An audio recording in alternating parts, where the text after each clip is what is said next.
बहुत कम होता है जब मैं अपना काम देख पाता हूँ।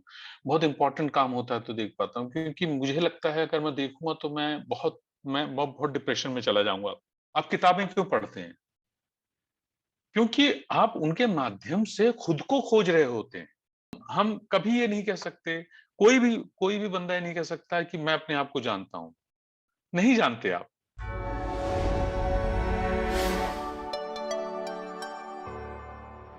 हेलो और वेलकम। मैं हूं पराग छापेकर और इस समय मेरे साथ आप देख ही रहे हैं एक अजीम और शान अभिनेता कुमुद मिश्रा।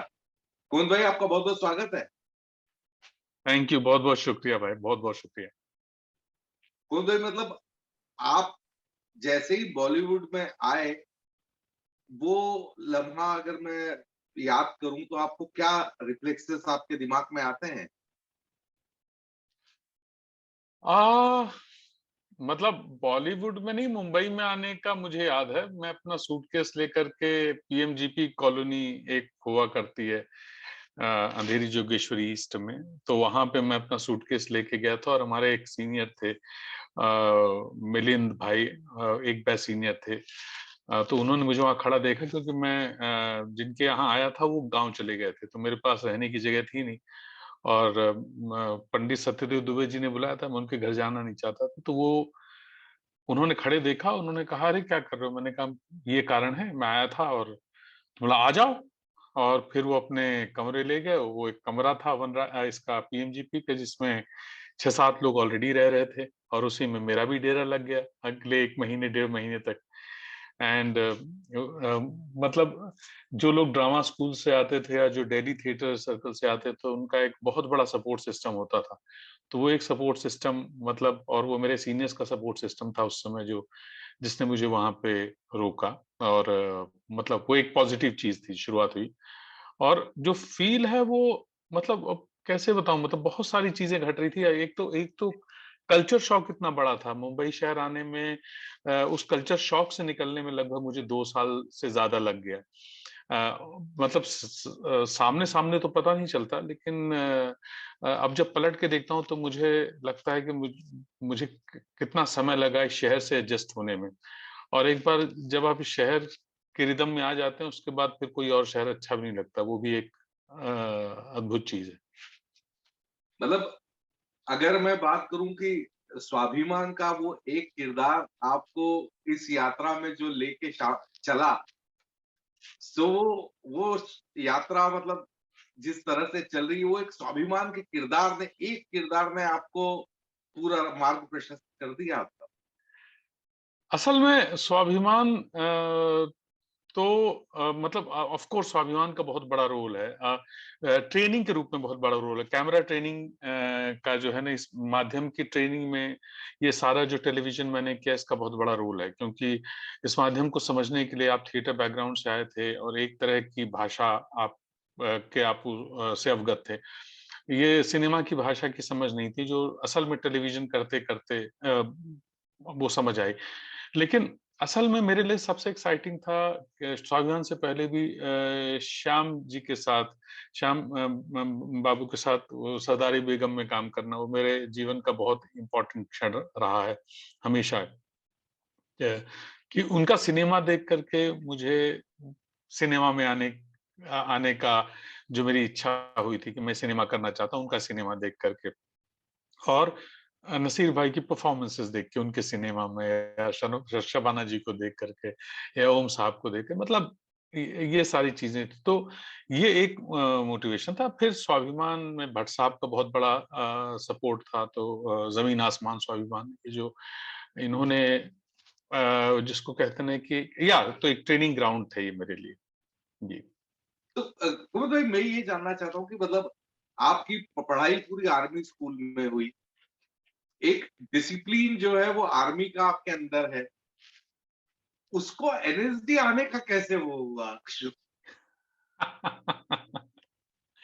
ये मैं भी, असल में मेरे ज्यादातर बैचमेट्स की तरह मैं भी फौज में जाना चाहता था और थिएटर भी करना चाहता था। ये बहुत बाद में मुझे समझ में आया कि दोनों चीजें संभव नहीं है, या तो फौज में चले जाओ या थिएटर कर लो। लेकिन मैं इस सपने को अंत तक मैं लेके चला। मतलब जब मैंने ड्रामा स्कूल का फाइनल जो हमारा वो होता है, एग्जाम होता है, जो फाइनल एक वर्कशॉप होती है, वो मैंने दिया। उसी समय मैं एसएसबी के लिए भी जा रहा था, सर्विस सिलेक्शन बोर्ड जो होता है, अच्छा, मैंने सीडीएस क्लियर किया था। तो मैंने इनफैक्ट अब मुझे ठीक से याद नहीं कि मैंने ड्रामा स्कूल का वो 4 दिन, ड्रामा स्कूल की 4 दिन की वर्कशॉप, फाइनल वर्कशॉप करके मैं तुरंत इलाहाबाद आया था एसएसबी के लिए, या इलाहाबाद से एसएसबी करके तुरंत गया था वो वर्कशॉप। तो ये दोनों एक दिन का गैप भी नहीं था, मतलब मैंने खत्म किया, मैंने ट्रेन पकड़ी और दूसरे दिन मैं दिल्ली में था वर्कशॉप अटेंड करने के लिए, और दूसरे दिन में इलाहाबाद में था एसएसबी के लिए। तो तब तक मैं दोनों सपने अपने साथ रखे हुए था और मैं चाह रहा था कि किसी तरह ये चीजें हो जाएं। बहुत सारे सपने होते हैं जब आप जवान होते हैं। मैं एथलीट बनना चाहता था, मैं क्या कहते हैं, मैं स्पोर्ट्स स्कूल ज्वाइन करना चाहता था। फिर धीरे धीरे चीजें चीजें सिमटती जाती हैं, आपके सपने बिल्कुल जिसको कहते हैं ना कि एक एक दिशा ले लेते हैं। तो वो एक था। तो जब एसएसबी में मुझसे सवाल पूछे गए सर्विस सिलेक्शन बोर्ड में, तो मैं थिएटर के ऊपर ज्यादा बातें कर रहा था। तो उन्होंने पूछा कि तो आप आए क्यों हैं यहाँ? हुँ, तो मैंने कहा मैं मतलब मैं इस स्कूल में पढ़ा हूँ, एक तो ये कारण है, तो एक गिल्ट भी रहता है कि मुझे फौज में जाना चाहिए क्योंकि मेरे पिताजी फौज में हैं। और दूसरा, उस समय तक जो थिएटर है या एक्टिंग है उसको बहुत उतना उतनी स्वीकारोक्ति मिली नहीं थी हमारे जी, समाज में, स्पेशली थिएटर को। तो मुझे लगता था कि यार मुझे कुछ जिम्मेदारी का काम एक बार घर वालों के बताना चाहिए कि मैं जिम्मेदार हूँ, और उसके बाद मैं थिएटर करूंगा। हालांकि घर वालों से कभी कोई दिक्कत नहीं, मेरे पिताजी ने बहुत सपोर्ट किया। इनफैक्ट पहली थिएटर जो वर्कशॉप है उसका फॉर्म वो लेके आए, उन्होंने भरा और वही मुझे लेके गए उस वर्कशॉप में भर्ती कराने के लिए। तो उनका तो अद्भुत सपोर्ट रहा है। तो एनीवे उसकी वजह से मैंने ये एसएसबी दिया और फाइनली मैंने ड्रामा स्कूल चुना। अब वैसे आप मतलब फौज में चले भी जाते तो दुश्मन बोलता क्या अंदाज से मारा है भाई। अच्छा। नहीं नहीं, अच्छा अच्छा। नहीं, असल में डेस्टिनी जो तय करती है, या आपकी जो सोच होती है वो ले जाती है। फौज मतलब रोमांस अभी भी है। जब भी अपने किसी बैचमेट को वर्दी में देखता हूँ तो अभी भी एक गुदगुदी होती है मन में, और उनको देख करके अपना सपना पूरा होता है। लेकिन एक्टर ही बनना था। अब शायद वो फौज का हमारे पास। फौज की यूनिफॉर्म तो पहन ही लिया आपने। जी जी जी जी, वो मेरे लिए बहुत एक्साइटिंग था। 1971 जब मैंने की तो मेरे लिए एक्साइटिंग था। फिर मेरा भी प्रमोशन हो गया जब मैंने अय्यारी की। तो कैप्टन से सडनली आप प्रमोट हो गए। तो हाँ, जैसे जैसे आपकी उम्र बीतती जाती है आप भी प्रमोट होते रहते हो अपने चरित्रों में। क्या तो बात! या या कुमुद भाई मतलब एक एक्टर जब आता है उसका मतलब उसके बॉडी डायनामिक्स और वो तो अलग चीज़ है, वो एक अलग नवीनता लेके ही आता है। लेकिन आप एक अलग एक्टिंग स्टाइल लेके आए। आपका जो मुस्कुराने का अंदाज़, आपका देखने का अंदाज़, आप एक अलग तरीका लेके आए अभिनय का। ये आपने मतलब ये आपका इन्हेरेंट है या आपका वर्कआउट किया हुआ है? नहीं नहीं, एक तो ये बहुत बड़ी चीज है जो आप कह रहे हैं। मतलब वहां तक तो बात नहीं गई है अभी कि मैं अपनी एक एक्टिंग स्टाइल ले आऊं। मैं तो अभी खोज ही रहा हूँ, चीजें खोज रहा हूँ, अपने अंदर से चीजें खोज रहा हूँ कि जो मुझे खुद को ना मतलब बोर करे। तो मेरी तो लड़ाई अपने आप से चल रही है। तो एक नई भाषा तो बहुत बड़ी बात है। मैं पिछले कुछ दिनों से जरूर जब अभिनय पे चर्चा करता हूँ मित्रों के साथ, तो मेरे अंदर एक एक चीज जो अक्सर मैं जिसका जिक्र करता हूँ वो इरफान साहब का करता हूँ। इरफान साहब के बारे में ये जरूर कहा जा सकता है कि अभिनय को लेकर के उन्होंने एक एक शब्द जोड़ा है, और वो बहुत बड़ी बात है। जैसे हिंदी शब्दकोश में एक शब्द, अभिनय के शब्दकोश में एक शब्द इरफान साहब का जुड़ा है, और वो अद्भुत है। उस पे जाहिर अभी तो चर्चा नहीं हो सकती, लेकिन मैं उसके बारे में लगातार सोचता रहता हूँ उनकी अभिनय शैली को देख करके। और मैंने चूंकि उनके करियर को शुरुआत से फॉलो किया है, और मैं जब वो थिएटर से ड्रामा स्कूल से आए थे, तो उनके बैचमेट हैं आलोक चैटर्जी, ब्रिलियंट अभिनेता, वो अपने आप में अद्भुत अभिनेता, और दोनों की अभिनय शैली लगभग सेम थी। एंड फिर वहां से जब वो जंजीरें वगैरह कर रहे थे गोविंद जी के साथ, शुरुआती फिल्में उनकी, फिर उनका टेलीविजन, और उसके बाद जो एवोल्यूशन होता है एक अभिनेता का, जो ग्रोथ होती है वो आप और फिर सडनली आपको पता चलता है ये कुछ एक नई भाषा इन्होंने कुछ नया दिया है सिनेमा को। और वो अगर जो थ्योरेटिशियन होंगे, अगर वो कभी उस पे काम करेंगे तो होपफुली उस पे बहुत कुछ लिखा जा सकता है उनके काम के ऊपर। तो वो एक बहुत बड़ा कंट्रीब्यूशन है। मैं तो सिर्फ अपने आप से अभी लड़ रहा हूँ, मैं तो अपनी ही भाषा, मैं अपने लिए ही एक कुछ जिसको रेलेवेंट बनाए रखने की कोशिश कर रहा हूँ। जी।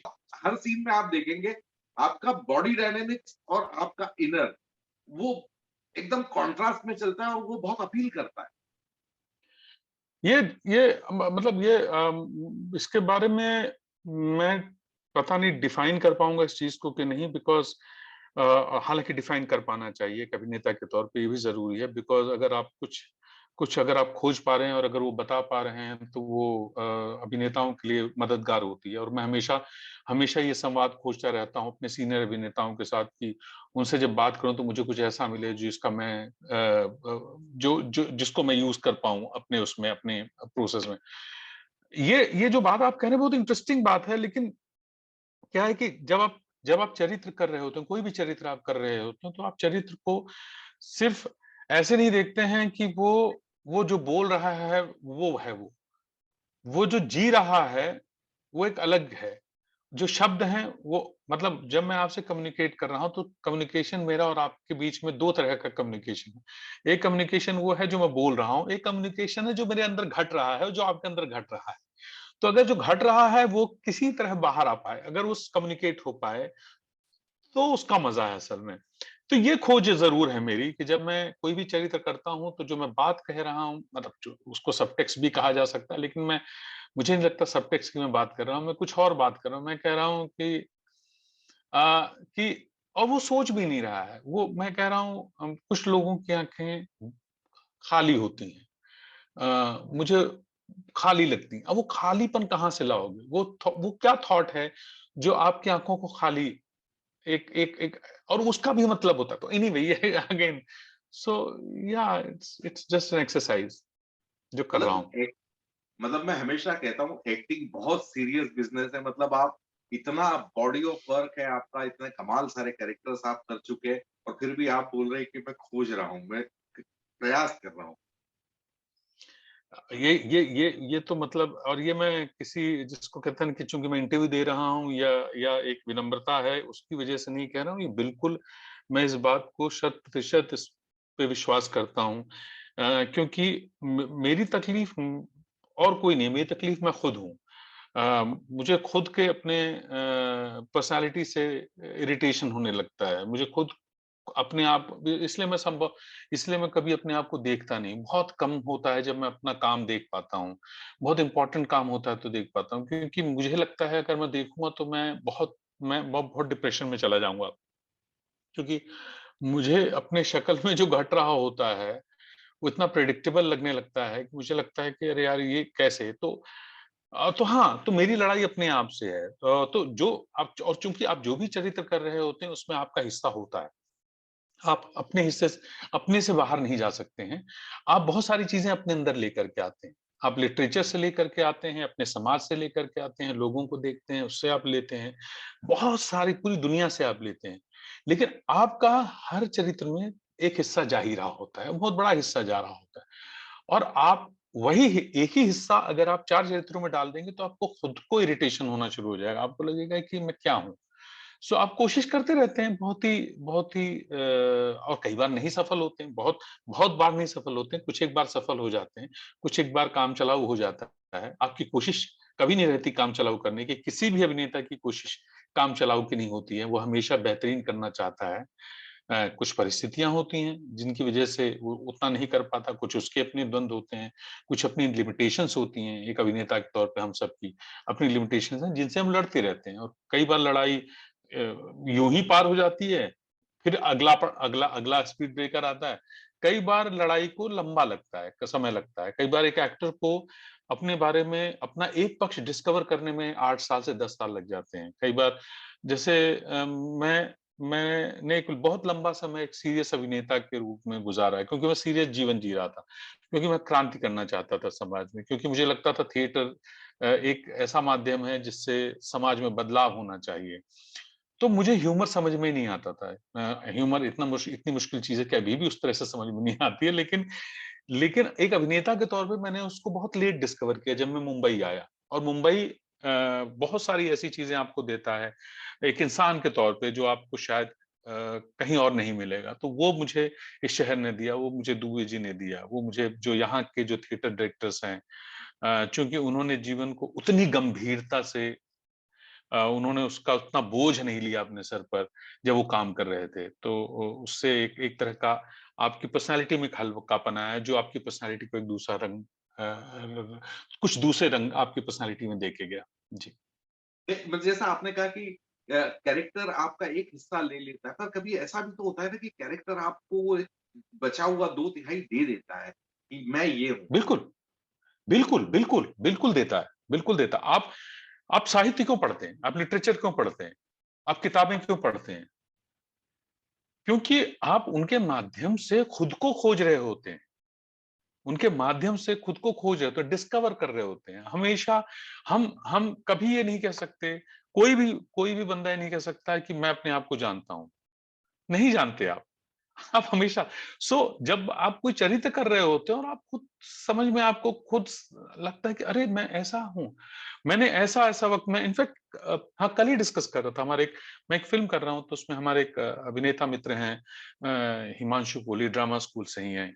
यंग एक्टर हैं और अ, बहुत सोचते हैं काम के बारे में, गंभीरता से सोचते हैं। तो एक अच्छी चर्चा हो रही थी, तो मैं उनसे कुछ शेयर कर रहा था और मैंने ये कहा कि मुझे वो लाइन अ, समझ में नहीं आती कि कब मैं कब मैं एक असली सिचुएशन में मैं अभिनय कर रहा हूँ और कब मैं वो जीवन जी रहा हूँ। और ऐसी कई घटनाएँ हुई हैं। मेरी मेरी ग्रैंडमदर जब गुज़री थीं, तब एक बार ऐसी घटना हुई थी, और वो पूरा एक रिचुअल होता है जहाँ पे हमारे यहाँ जो नाउन होती हैं उनको ग्रैंडमदर बनाया जाता है। उनकी शादी की जाती है, उनको हम मानते हैं कि वो ग्रैंडमदर हैं और उनकी पालकी ले जाते हैं और उनके दान दहेज जो भी देना होता है, वो सारा एक जैसे दादी आई थीं, विदा होके अपने घर से, वैसे ही इनको विदा किया जाता है। तो दादी तो गुज़र गई हैं 12-13 दिन पहले, अब नाउन को दादी बनाया जा रहा है और मैं उस पूरी प्रक्रिया में कभी रोया नहीं। मैं मुझे रोना नहीं आया और मैं सोच रहा था क्या हो रहा है मेरे साथ, मैं रो क्यों नहीं रहा हूँ? और आप बिलीव नहीं करेंगे, जब वो नाउन जो हैं, जो यंग औरत जब उस पालकी पे बैठी और पालकी लोगों ने उठाई और मैं ज़ार-ज़ार रोने लगा और पूरा परिवार रो रहा था। और मैं ये सोच रहा हूँ रोते समय कि हो क्या रहा है? ये थिएटर है, ये ये थिएटर परफॉर्मेंस है एंड सब रो रहे हैं, सबका कैथारसिस हो रहा है। And then at that time मुझे मैं ये समझ नहीं पाया कि मैं कहाँ हूँ? अपने आप को कहाँ प्लेस करूँ? और ऐसी बहुत चीज़ें हुई हैं मेरे साथ। तो ये एक इस प्रोफ़ेशन में होने का एक, इसको आप अभिशाप भी कह सकते हैं और यही वरदान भी है। तो आप हमेशा उससे जूझते रहते हैं। आप कई कई सिचुएशंस में आप प्रिटेंड करते हैं कि आप दुखी हैं, प्रिटेंड करते हैं कि आप खुश हैं और इसलिए नहीं कि आप करना चाहते हैं ऐसा। आपको समझ में नहीं आता है कि आपकी जो लाइन है वो कहाँ ब्लर होती है, ये कई बार समझ में नहीं आता है। सो बट यही एक्साइटमेंट भी है, इनफैक्ट ये हमको ईश्वर, मैं उस तरह से बहुत धार्मिक आदमी नहीं हूँ, लगभग नास्तिक हूँ। जब मुसीबत होती है तब मैं ईश्वर को याद करता हूँ, जैसे अभी मैंने याद किया। तो तो अब ईश्वर का मेरे लिए बहुत बहुत ही पर्सनल अर्थ है, मतलब वो मेरे परिवार से मुझे मिला है। वो मेरे ग्रैंडफ़ादर के लिए ईश्वर अलग थे, मेरे फ़ादर के लिए अलग थे, मेरे लिए अलग है, मेरे बच्चे के लिए अलग होंगे, तो वो बदलते रहते हैं और ये हमारी सनातन धर्म का ये अद्भुत वो है कि हर आदमी का अपना ईश्वर है और वो। तो एनीवे मैं अलग अलग चला गया, तो मुझे ये सॉरी मैं भटक गया, तो मुझे लगता है कि ये कमाल की चीज़ हमको मिली हुई है, जिसका जो हम जिसके थ्रू हम कई जीवन जी पाते हैं। जी। तो कुमुद भाई, आपने तमाम सारे मतलब पिछले समय में कमर्शियल फ़िल्में भी बहुत की, अ, एक जिसको कहें, जिस कंटेंट वाली फ़िल्में 1971 कह लें, या कई सारी फ़िल्में आपने की है। जो सैटिस्फैक्शन है, वो कहाँ पे मिल रहा है? क्या वो कमर्शियल सिनेमा में भी एक अभिनेता संतुष्ट हो रहा है? बिल्कुल होता है, बिल्कुल होता है। अगर अगर एक भी सीन ऐसा मिल जाता है जो आपको चैलेंज करता है, तो बिल्कुल होता है। और अभिनेता की कोई बाउंड्री नहीं होती है। कोई कोई हमारा कोई ग्रामर नहीं है। हमारे पास ग्रामर होते हुए भी हमारी पूरी कोशिश ये होती है उस ग्रामर को हम तोड़ते जाएँ। और उस ग्रामर को अभिनय इसीलिए आसान हो जाता है पूरे समाज के लिए, देश के लिए, दुनिया के लिए, कि अगर आप ग्रामर नहीं भी फॉलो करेंगे तो भी आप अभिनेता कहाए जा सकते हैं। आप क्लासिकल सिंगिंग की तरह, क्लासिकल डांस की तरह, आप नृत्य की तरह, आप जब तक वो ग्रामर आप परफेक्ट नहीं करेंगे, आप एक कदम भी स्टेज पे नहीं ले सकते हैं। अभिनेता के साथ ऐसा नहीं हो सकता है। आप कल सोचेंगे कि मुझे एक अभिनय करना, आप मंच पे होंगे और अभिनय कर रहे होंगे। आप कॉलेज से निकलेंगे और आप अभिनय कर रहे होंगे। तो ये इतना ही आसान है और इतना ही मुश्किल भी है। अगर आप उसको गंभीरता से लेना शुरू करते हैं, तो फिर वो उतना ही मुश्किल होता जाता है और मुश्किल आसान नहीं होती है। मतलब जितने साल आपको बीतते जाते हैं इस फील्ड में काम करते हो, उतनी ही मुश्किलात आपकी बढ़ती जाती है, क्योंकि चैलेंजेस बढ़ते जाते हैं। और हर फेज़ में, मतलब क्योंकि अभिनय जो मैं 18 साल का था, जो 28 का था, जो 38 का था, वो मैं आज नहीं हूँ। आज मैं अपनी बॉडी को अलग से तरह से खोज रहा हूँ, अपने शरीर को, अपने मन को, मेरे रिएक्शंस अलग हो रहे हैं। उन रिएक्शंस में मेरी इंटेलिजेंस भी हो रही है। मैं जितना फ्लेक्सिबल कुछ साल पहले तक शारीरिक रूप से था और जितना मन से फ्लेक्सिबल था, उतना संभवतः नहीं हूँ। मेरी लड़ाई उस मन को फ्लेक्सिबल करने की है, उस शरीर को फ्लेक्सिबल करने की है। तो तो या ये इसीलिए ये मैं सवाल भूल गया, मैं जवाब ही देता रह गया, तो मतलब जी। क्या कमर्शियल सिनेमा भी सैटिस्फाई करता है? Yes, yes, yes, of course satisfy, तो इसीलिए सैटिस्फाई करता है बिकॉज़ बिकॉज़ क्या है कि हम ये सोचते हैं कि अभिनय यही है, अभिनय ये नहीं है। अभिनय वो हर चीज़ है जो आपके हिस्से आती है। वो हर फॉर्म है जो आपके हिस्से आता है।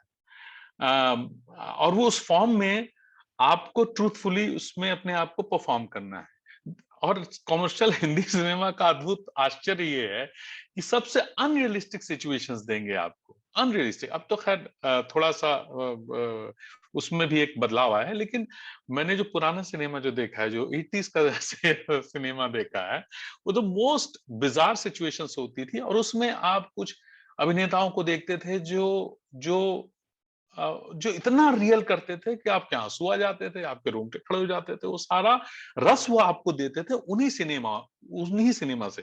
चाहे गोविंदा जी की आप कोई भी इनकी फ़िल्म जो कॉमेडी है वो उठा करके देख लीजिए। बच्चन साहब के ने इतने अनरियल सीन्स ऐसे किए हैं कि वो वो मतलब आज तक हम हमारे लिए रेफरेंस पॉइंट बन जाते हैं, अभिनेताओं के लिए रेफरेंस पॉइंट बन जाते हैं। सो अभिनेता किसी चीज को रिजेक्ट नहीं कर सकता है। आप उससे सहमत नहीं है, आप नहीं करना चाहते हो, आपकी चॉइस है। पर अगर आप कर रहे हैं, तो आपको उसमें अपने लिए बहुत कुछ मिल जाएगा। एक अभिनेता के तौर पर कुछ जगह सतही मिलेगा और वो सतही भी अपने आप में एक खोज है। तो मेरा मानना है कि या अपार है, कॉमर्शियल हो या मतलब मुझे याद है कि जब आप इतनी जोर का सिनेमा नहीं कर रहे थे इतने तादाद में, और तब भी आपका इस शहर में तूती बोलती थी शक्कर के दानों से ही, कि कुमुद मिश्रा है। नहीं, नहीं, वो असल में मेरी तूती नहीं बोलती थी, वो मानव कौल की लेखनी थी। एक पूरा दौर हम लोगों ने बहुत अच्छा बिताया है मानव कौल ने, और हमने उनकी लेखनी होती थी और मुझे बहुत ही बेहतरीन किरदार देते थे करने के लिए। तो वो मुंबई में मेरा थिएटर में एक तरह का गोल्डन पीरियड था, जहाँ पे सुनील शानबाग साहब थे, पंडित सत्यदेव दुबे तो खैर गुरु ही थे। और उसके बाद जितने डायरेक्टर्स के साथ मैंने काम किया है यहाँ पे, मतलब कम ही लोग होंगे जिन्होंने थिएटर में इतने अलग-अलग डायरेक्टर्स के साथ काम किया। फिर मानो जी के साथ एक लंबा एक एसोसिएशन रहा हमारा अरण्य के साथ, जो कि अभी तक चल रहा है। तो उसमें जो उन्होंने उस समय उनका जो प्लेज़ लिखने का जो एक दौर था, जो अद्भुत दौर था, बहुत अच्छे-अच्छे नाटक लिखे और बहुत अच्छे-अच्छे नाटक किए। तो वो तो सैटिस्फैक्शन किसी और लेवल पे था, वो खोज किसी और लेवल पे थी। जी। आपको देखना सुखद होता है, आपके हर परफ़ॉर्मेंस का इंतज़ार रहेगा। Wish you very best of luck और ये बातें मैं और 2 घंटे कर सकता हूँ, आप किसी समय फिर प्रोसेस में बात करेंगे। बिल्कुल, बिल्कुल और आपसे बात करके अद्भुत मज़ा आता है और चूँकि जब मतलब मुझे सोचना नहीं पड़ता है, जब आपसे चर्चा हो रही होती है, जब आपसे इंटरव्यू पे चर्चा हो रही होती है, तो मैं सोचता नहीं हूँ कि मैं क्या बोल रहा हूँ और शब्द ऐसे ही बहते जाते हैं। तो बहुत मज़ा आता है, तो इस बार भी बहुत मज़ा आया। Thank you. बहुत-बहुत शुक्रिया। Thank you. जय श्री Radio City.